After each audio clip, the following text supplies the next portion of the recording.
Number 11, we have the angle of BCD. Where's BCD? That is this part. BCD.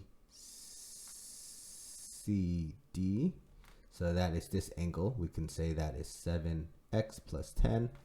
And let's see, the arc of BAD is right here. That's the total arc right there. That is 19x minus 50. You want to find that arc measurement. Well, we have to understand the relationship. We need to understand that this angle of BCD, the angle of BCD is an inscribed angle. Okay, this inscribed angle is equal to 1/2 the arc. Okay, and the arc here that they are referring to is this arc of, which is in red, the arc of BAC. So we can now make the substitution. The inscribed angle was 7x plus 10 is going to equal to 1/2 19x minus 50. Okay, all right. So the first thing that you have to do is deal with this 1/2. Okay, you can distribute the 1/2 into each one of these terms, but I don't want to deal with a 19 over 2. So this is what I'm going to do.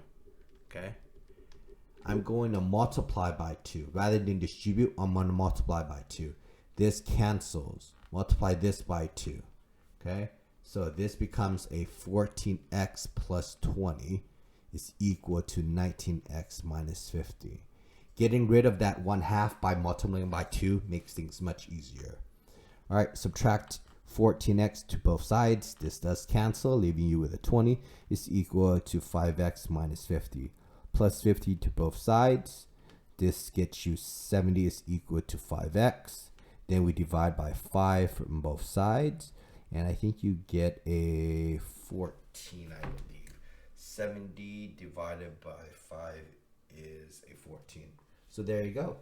X is equal to 14. However, you want to find the measurement of BAD. BAD was equal to 19x minus 50. So you got to substitute that 14 back in. Okay.